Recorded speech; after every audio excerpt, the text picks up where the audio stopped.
മറ്റേ മക്കള് അന്വേഷിക്കാനായി ദാവീദിനെ വിടുകയാണ്. നമുക്കറിയാവുന്ന വിഷയം, ഒരു ചരിത്ര സംഭവമാണ്.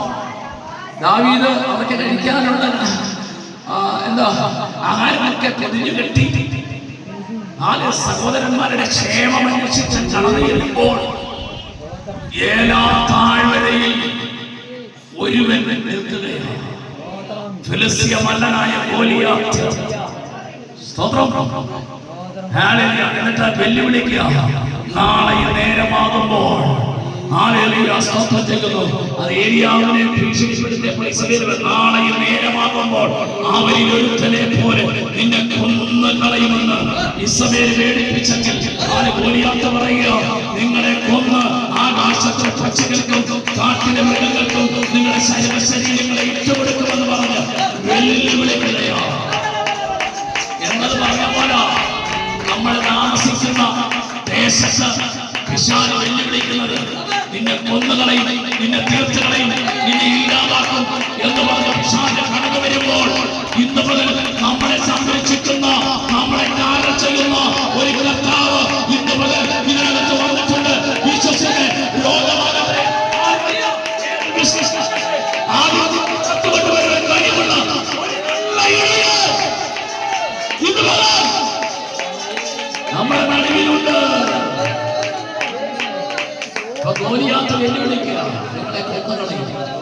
ചരിത്രം പറയുന്നത് 9 അടിയും അധികം പൊക്കമുണ്ടെന്ന ഗോലിയാത്ത്.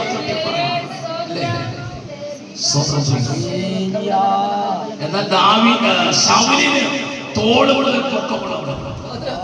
ഒരു പക്ഷെങ്കിൽ ഈ ഗോലിയാത്തിനേക്കാളും പൊക്കമുള്ളവർ. നന്ദിയോടെ ദൈവത്തെ സ്തുതിക്കുന്നു. അപ്പൊ നോക്കണമേ, അഭിഷേകം നഷ്ടപ്പെട്ട ശൗൽ ഇവന്റെ വലിപ്പമൊക്കെ കണ്ട് പേടിച്ചിരിക്കുകയാണ്. 1-2 ദിവസമല്ല, 40 ദിനരാത്രങ്ങൾ. നമുക്കറിയാവുന്ന സംഭവമാണ്.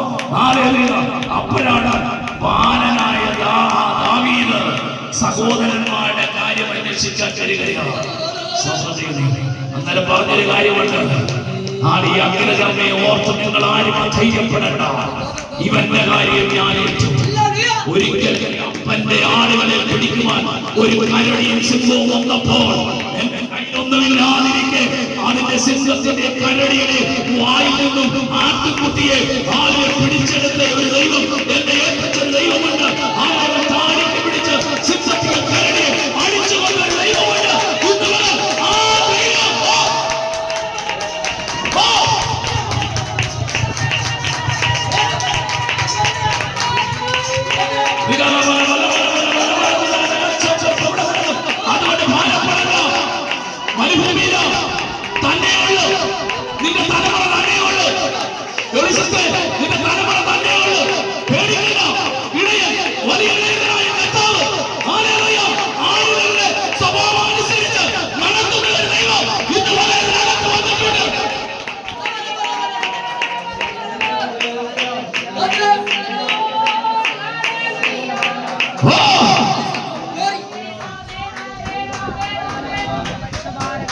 നല്ല ഇടയന്മാർക്ക് സിംഹത്തിന്റെ വായിൽ നിന്നും കരടിയുടെ വായിൽ നിന്നും ആടിനെ രക്ഷിക്കാൻ പറ്റത്തുള്ളൂ. അതിന് ജയം പ്രാപിച്ച ഒരൊറ്റ ഇടയനേ ഉള്ളൂ. അത് നമ്മുടെ കർത്താവാണ്. ദേശത്തെ വാഴ്ചകളും അധികാരങ്ങളും 33 കോടി ദൈവങ്ങളും ഒരുമിച്ച് കടന്നു വരട്ടെ. നിന്നെ വിടുവിക്കുവാൻ സൗഖ്യമാക്കുവാൻ കഴിവുള്ള കർത്താവ് ഇന്ന് മുതൽ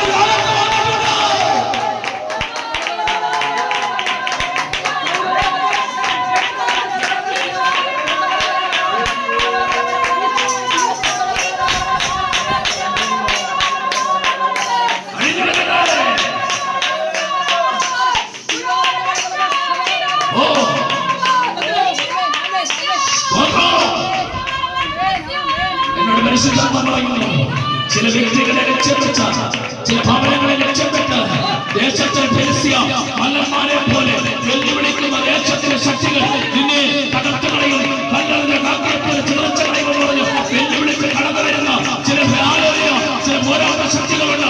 ഇന്ന് പകൽ അത് അഴിഞ്ഞു മാറുകയാ. ഇന്ന് പകൽ അത് നിന്റെ ഭവനം വിട്ട്, നിന്റെ കുടുംബം വിട്ട്, നിന്റെ തലമുറ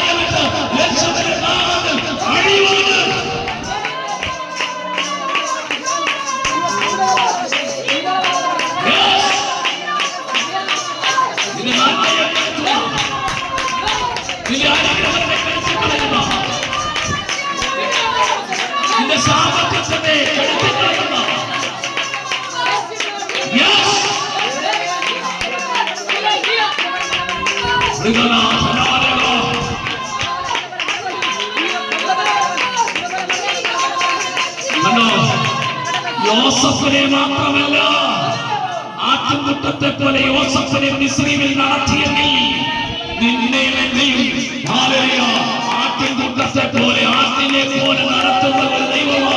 നിന്റെ കരത്തിൽ അവൻ പിടിച്ചിട്ടുണ്ട് കേട്ടോ. നീ രോഗിയായിരിക്കുമ്പോൾ നിന്റെ കരത്തിൽ അവൻ പിടിച്ചിട്ടുണ്ട്. നിന്റെ കൈയിൽ നടത്തുകയോ സ്വന്തം ശത്രുവിന്റെ കൈരകപ്പെട്ടു പോകാതെ നിന്നെ സൂക്ഷിക്കുന്ന ഒരു സ്വർഗം ഇന്ന് പകരത്തിനകത്ത് വന്നിട്ടുണ്ട്. വിശ്വസിച്ചാൽ മതി.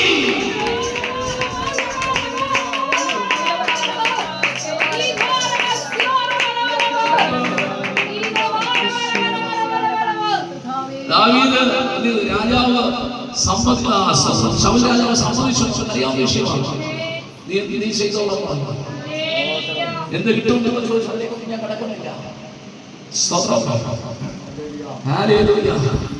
തോട്ടിലേക്ക് ഇറങ്ങി 5 ദിവസമുള്ള കാലത്ത് ഇടയ സഞ്ചിയിലേക്ക് എത്ര പ്രസംഗിച്ചാലും മതിയാകത്തില്ല. ഇടയ സഞ്ചിയിലേക്ക് ഇട്ടിട്ട് കല്ലെന്ന് പറഞ്ഞിട്ട് കാര്യമില്ല. കവണിയിൽ വെച്ചിട്ട് ചുഴക്കണം. കല്ലിന് ശക്തിയൊന്നുമില്ല അല്ലേ? കല്ലിന് ശക്തിയൊന്നുമില്ല. കല്ല് കവണിയിലേക്ക് വെച്ച് ചുഴക്കണം. ചുഴറ്റുമ്പോൾ ദാവീദിന്റെ മേലുള്ള ശക്തി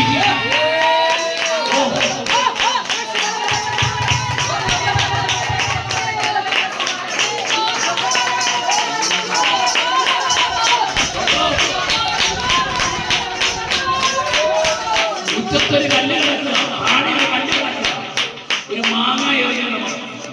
ഈ കല്ല് തന്നെ എറിയാൻ പറ്റും. കല്ലെടുത്ത് നമ്മൾ ഓങ്ങി എറിയണം. നമ്മളുള്ള ബലം കല്ലിലേക്ക്. അതല്ല സംഭവിച്ചത്. കല്ലൊക്കെ നമ്മുടെ കയ്യിൽ, എല്ലാവരുടെയും കയ്യിലുണ്ട്. പക്ഷേ നീ ഉപയോഗിക്കാതിരുന്നാൽ അത് ഫലവത്തായി വരത്തില്ല. കല്ലെടുത്ത് കവണിയിൽ വെച്ച് ചുഴറ്റിയെറിഞ്ഞപ്പോൾ നോക്കണമേ, ഈ ചുഴറ്റിയപ്പോൾ ദാവീദിന്റെ മേൽ ഉള്ള ബലവും അഭിഷേകം കൂടെ വ്യാഴച്ചക്ക ഗോലിയാത്തിന് തിരുവനന്തപുരത്തിൽ കൊണ്ടിട്ട് അവൻ കവണി വീണെങ്കിൽ ദൈവത്തിന്റെ പ്രവൃത്തികളിൽ പുറത്ത്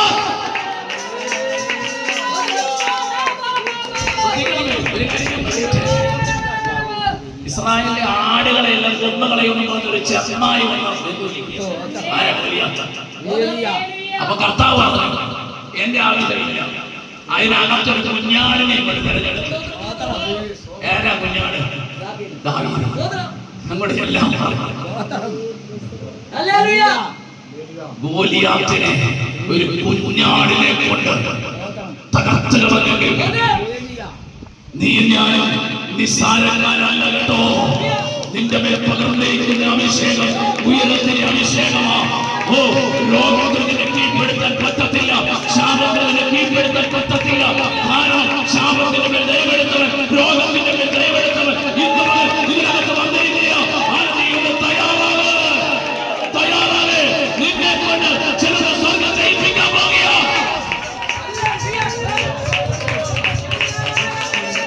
നിന്റെ വിഷയത്തിന്റെ മേൽ നിന്നെ കൊണ്ട് ദൈവം ചെയ്യിപ്പിക്കാൻ പോകുക. ഒരു വിധമാണോ, ഒരു കൊണ്ടോ, ഒരു വിധത്തോടാണോ ദൈവം അത്ഭുതം പ്രവർത്തിക്കുന്നത്? ഒന്നും നമുക്ക് സാധ്യമായിട്ടില്ല. ദൈവം നമ്മളെ കൊണ്ട് ചെയ്യിപ്പിക്കും. വിശ്വസിക്കണം, നിൽക്കണം. വീണ് കഴിഞ്ഞപ്പോ നമുക്കറിയാം, ബാക്കി 5 മല്ലന്മാർ ഒരുങ്ങി തയ്യാറായി. 5 കല്ലറായിട്ട് ഇടയന്മാരുടെ ആടിന്റെ കാര്യം പറഞ്ഞിട്ട് കയറി വന്നതാണ്. നന്ദിയുള്ള ദൈവത്തെ സ്തുതിക്കുന്നു. അവൻ ആട്ടിൻകൂട്ടത്തെ നടത്തുന്നത് പോലെ യോസഫിനെ നടത്തുവാനായി മിസ്രയീമിന്റെ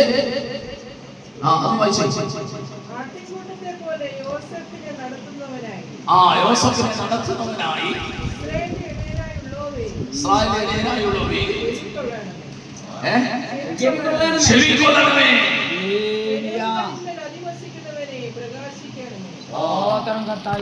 കെരൂബുകളുടെ മേൽ അധിവസിച്ച് പ്രകാശിക്കണം. നമുക്കറിയാം, സമാഗമന കൂടാരം നിയമപെട്ടകം ഇരിപ്പുണ്ട്. നിയമപെട്ടകത്തിനകത്ത് മോശെ എഴുതിയ കൽപ്പന, ആ ദൈവം എഴുതി കൊടുത്ത കൽപ്പന, അതിനകത്തിരിപ്പുണ്ട്. മഞ്ഞേറ്റ് വെച്ച മുൻപാത്രം പ്രാർത്ഥനയെ കാണിക്കുന്നു. അഹരോന്റെ തളർച്ചപടി കൊണ്ട് മുകളിൽ അടിപ്പണികളാൽ രണ്ട് സ്വർണ്ണ കിരൂബുകൾ പണിതു വെച്ചിട്ടുണ്ട്. അതിന്റെ നടുവിലെ യഹോവയുടെ തേജസ്സാണ്. യഹോവയുടെ തേജസ്സ് ഞങ്ങളിലേക്ക് പ്രകാശിപ്പിക്കണമേ. നിങ്ങൾക്ക് നിലനിൽക്കണമെങ്കിൽ നിന്റെ പ്രകാശം ഞങ്ങൾക്ക് ആവശ്യമാണ്. അതാണ് അവക്കിലേക്ക് പ്രകാശിതരാണ്. അവരുടെ മുഖമോ ലജ്ജിച്ചു പോയവരില്ല. കണ്ടോ കർത്താവേ, ഞങ്ങൾക്ക് നിലനിൽക്കണമെങ്കിൽ നിന്റെ പ്രകാശം ഞങ്ങൾക്ക് ആവശ്യമാണ്. നിന്റെ തേജസ് ഞങ്ങൾക്ക് ആവശ്യമാണ്. നന്ദിയോടെ ദൈവത്തെ സ്തുതിക്കുന്നതിന്റെ വാക്കുകൾക്ക് വിരാമം കുറിക്കുവാൻ ഞാൻ ആഗ്രഹിക്കുന്നു. വചനങ്ങളാൽ ദൈവം അനുഗ്രഹിക്കട്ടെ.